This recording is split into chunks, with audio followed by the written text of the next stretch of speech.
Hello and welcome to Miniatures Rundown. Some news today. Some interesting news. Yeah, I come from a place of a super casual, Right. so I'm not exactly sure how to take this, but it is interesting news. I'll give them that. So, for those unfamiliar, some background. ITC, which is International Tournament Circuit, is basically, not to put too fine a point on it, GW can't run tournaments for crap, so the community made their own. We don't want to call anybody out, but GW sucks at running tournaments. Like, I'm sorry, that's what ITC is. Yeah. Because ITC was not just the framework for running Warhammer events, it was also like and by the way, here's some rule changes because Games Workshop can't do it for crap. Yeah, they were like the framework that GW eventually took over and made into their tournament stuff, and it still wasn't good enough. And is now, apparently, fully taking over. Yeah. That's the news. The article that they released on the 19th says, ITC joins Warhammer events and exciting organized play updates. Blah, blah, blah, blah, blah. ITC is now becoming an official part of Warhammer events. All right, that's fine. But here's the actual thing. Games Workshop is now assuming management of the ITC as part of our continuing program to support organized play, yada, yada, yada. That's weird, right? Like, how does that happen? What do you mean, how does that happen? Do they get bought? Is it a... It's kind of... I feel like it would be a partnership. It would be a GW goes up to you and goes, hey, you're very successful. Would you like to work together? And they're the whole reason that you exist, so you probably say yes. Yeah, I guess you can't really say no.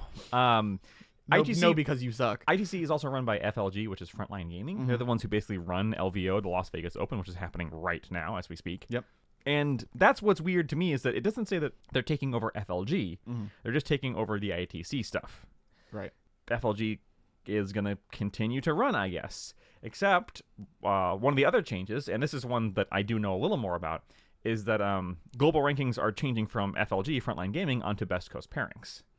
Which is a little more strange, in my opinion. Right. That's basically GW or somebody saying, hey, yeah, you know your ranking system? We don't like it. Yeah. Now, there is a lot of talk and drama in the community between Best Coast and FLG. Like, which one of those you use is going to get comments on your tournaments. Yeah, from the other side. We figured this out when we ran our brief tournament here. Yep. Our friend of the show, Kevin, who runs all of our Age of Sigmar stuff, he just uses BCP, but every single time he puts out a tournament event, there's always questions asking, are you using BCP? That thing sucks. Yeah. I don't really have a horse in that race, so I can't really comment. I've only ever used BCPs. So. Same. And then it also says that further down the line, they're going to change regional rankings, because Germany, Vietnam, and the United Kingdom don't have the same kind of scene as the United States, for example. Mm-hmm. How does the UK not have just a huge following? I mean, I know of the whole United States. It does. It just doesn't have the same following. Yeah. Yeah, it's not even a size thing. Yeah. Because Germany's actually also huge. And then it also says that we'll be looking at taking a look at how hobby scores are tracked and rewarded. Mm-hmm. Which, yeah. So what does this actually really mean is changing? Because there's what they say is changing, and then there's the reading between the lines. Right. Basically, what I'm reading between the lines is Warhammer wanted to take it over. Right. Like I said, because the ITC couldn't really say no, and they're being the what am I thinking of? Like when the director has a process, and then the film studio comes in and goes, I don't like this. Studio interference? Yeah, studio interference. They're like, no, we're going this way now. So that's a negative connotation on it, and I'm kind of with you. Yeah. Maybe it's just the dirty, filthy anarchist that lives inside me. Fair. But I don't like when the company takes over running a community-run Band-Aid to their stuff, because the most cynical view is they could just say no, we don't like the fact that we're so crap at our jobs running tournaments that there's an existing thing, and then there's a fork in the road. Fork number one is, well, we really like your ideas, so okay, you know what, we're gonna put our name on it, but you guys are gonna keep running it because we can't do this. That's the good fork. The bad fork, and the one that I think is actually going to happen, is we don't like that there is a separate organization fixing our stuff, so we're just going to buy that organization and then undo all the fixes because we don't want we don't want there to be this negative perception of the fact that we can't run events worth of crap. That's my worry. Yeah, that's fair. And just in general, I don't like when I'm actually noticing, as we're talking about it, the similarity in Sorry, my seat just went down about 3 inches. Edit that out. A similarity in this and Wizards of the Coast and Magic taking over Commander. Right. Because it was a community-made project. Mm-hmm. There was a separate website that ran all of the ban list and all the rules changes and all that stuff. And then Wizards was like, no, that's really popular. We're going to take that.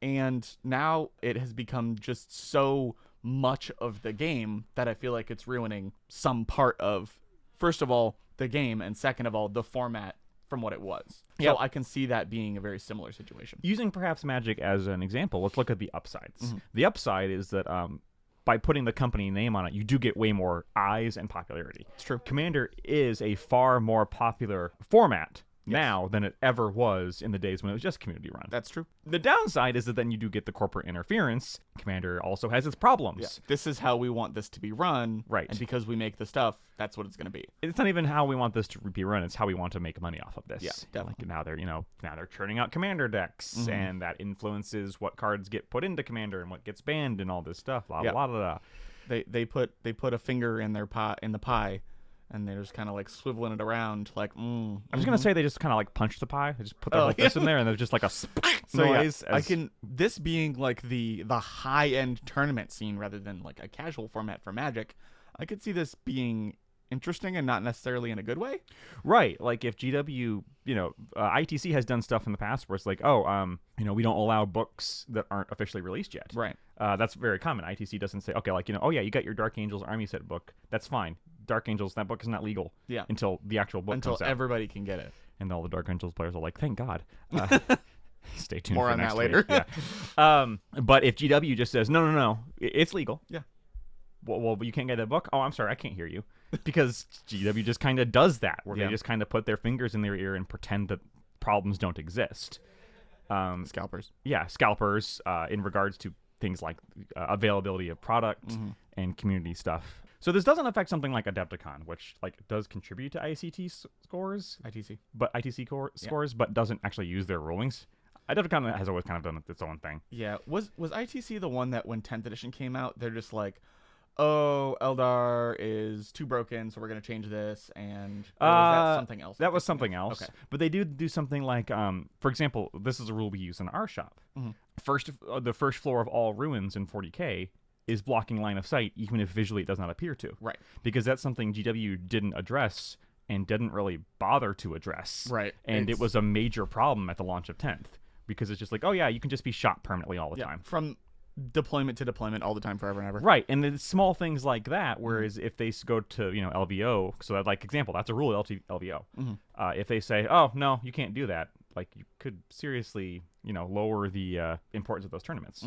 Also, for example, Adepticon, which does not use ITC rules, but ITC does pull their tournament scores. Yeah. It counts for... If you're not using ITC rules, do you think GW is going to pull your tournament scores anymore? Good point. So now something like Adepticon, which is the largest mini-specific convention in the country, it is bigger than LVO. Suddenly, that becomes a less desirable tournament if you can't get to Worlds. That's true. Because previously you could, and now you can't. Yeah, it allows the company of Games Workshop more leverage over the actual play scene. And given how Games Workshop handles their rules, I see no good in that. Yeah, that's fair.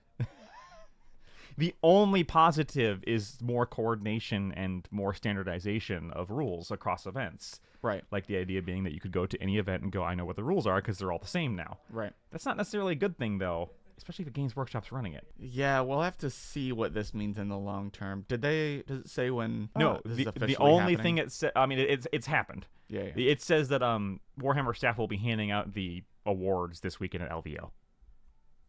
Okay, so it's already going. Yeah, this is already going. I guess LVO is the first step to see Yeah.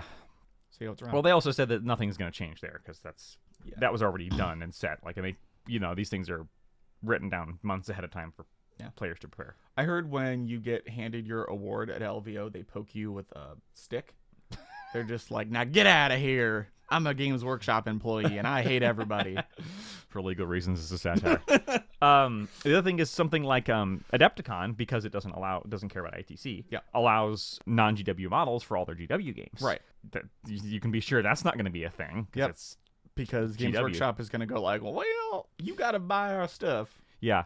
This makes me worried for Adepticon. Even as somebody who doesn't play in the tournament at all, either tournaments, it makes me worried if GW would want to use its market leverage to be like, you now have to play things by our rules, and that means using our literal rules, which are bad because we just don't, because we pay our rules writers $20,000 a year. And, sorry, £26,000 a year, which is roughly $30,000. Pay your rules writers more, GW. Yep. Yeah, our stuff is bad, but rather than fix that, if you can just control the critique and any alternate options, you don't have to fix it. Yay. Yeah.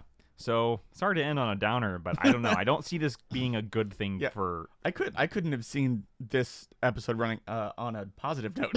yeah, that's fair. I can't see how this is good. Yeah. Which is Oh well. Well, I guess we'll keep you tuned, especially in regards to Adepticon, because I know Mitchell can't go, but I am going. Yep. Even if I'm not playing the tournament. Yeah, stay tuned for more updates on this. We'll see how the brave new world moves on. All right. Until next time. Bye-bye.